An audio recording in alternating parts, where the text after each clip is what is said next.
घनदाट वृक्ष लागवड योजना झाडे जगविण्यासाठी की गुत्तेदार जगविण्यासाठी हा सर्वसामान्य जनतेला सर्वात मोठा पडलेला प्रश्न।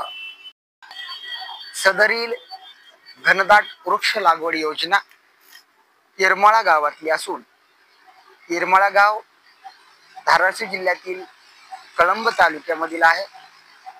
या ठिकाणी 1000च्या जवळपास घनदाट वृक्ष लागवड योजनेअंतर्गत या ठिकाणी वृक्षांची लागवड केली होती। 3 वर्ष कार्यकाळ हा संगोपनाचा असून आज 3 वर्ष उलटून गेल्यानंतर या झाडाची निगा कोण करणार याकडे मात्र पाठ फिरवली आहे। आज आपण बघत आहोत कार्यकाळ संपल्यानंतर जळून खाक झालेली ही वृक्ष लागवड जी पर्यावरण संतुलनासाठी शासन या वृक्ष लागवडीवरती पैसे खर्च करत आहे, जेणेकरून पर्यावरण संतुलनाच्या माध्यमातून वड, पिंपळ,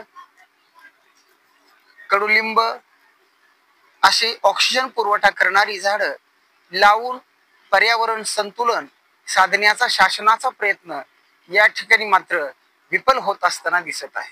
हजारोच्या संख्येने असलेली ही घनदाट वृक्ष लागवड योजना आज मात्र जळून खाक झालेली आहे। ही योजना वृक्ष जगवण्यासाठी आहे की गुत्तेदार जगवण्यासाठी आहे, या चर्चेला गावभरात ऊत आला आहे। सदरील सर्व वृत्तांकन आम्ही लोकसेवा न्यूज चॅनलच्या माध्यमातून आपल्या समोर ठेवत आहोत। ही सर्व होरपळून गेलेली झाडं आहेत। संबंधित अधिकाऱ्यांचं म्हणणं असं आहे की या झाडांना पुन्हा पाणी दिल्यानंतर ही झाडं पुन्हा पुनर्जीवित होतील, असं त्यांनी त्यांचं म्हणणं मांडलेलं आहे। परंतु योजनेचा कार्यकाळ संपल्यानंतरच ही घनदाट वृक्ष लागवड योजना कशी काय जळते या प्रश्नाचं उत्तर मात्र संबंधित अधिकारी देऊ शकलेले नाही। अज्ञात व्यक्तीने हे पेटवून दिलं असेल असं त्यांनी प्रश्नाची उत्तरं देऊन उडवाउडवीची उत्तरं दिलेली आहे। सदरील योजना खरोखरच वृक्ष घनदाट लागवड योजना ही पर्यावरण संतुलनासाठी होती की गुत्तेदार जगवण्यासाठी होती, हा प्रश्न आजही याच ठिकाणी मात्र कायम आहे।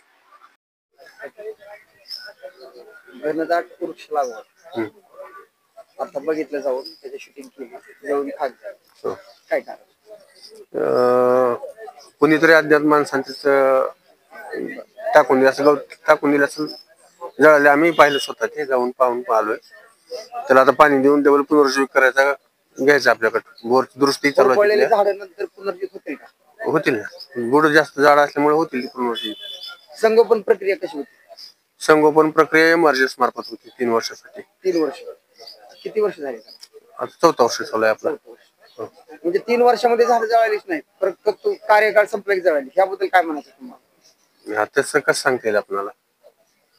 3 वर्ष 4 वर्ष झाल्यावर जळाली असं कसं म्हणता येईल आपल्याला? तसं नाही, म्हणजे ज्या माणसानं सांभाळले त्याची काही जिम्मेवारी असते की नाही? कंपाऊंड वाला आपल्याला त्या झाडाला आपल्या पूर्ण त्या शासन लाखो करोड रुपये खर्च करते वृक्ष लागवडीसाठी, ती व्यक्ती जिम्मेवार नाही त्या विषयावरती, त्याबद्दल तुम्हाला काय म्हणायचं? जिम्मेदार आहे, पण प्रत्यक्षात न करता 4थ्या वर्षी झाड जळाली कार्यकाळ संपल्यानंतर प्रत्यक्षात तुम्हाला तेवढंच सांगा तुम्ही। कसं आहे, प्रत्यक्षात तिथं हजर असतं तर वेगळी गोष्ट होती।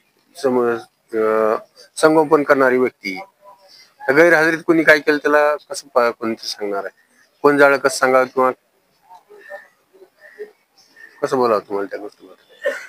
तुम्ही व्यवस्थित उत्तर देऊ शकत नाही त्या विषयावर, असंच म्हणायचं। पण आता कसं सांगा ना, प्रत्यक्षात आता आपण तिथं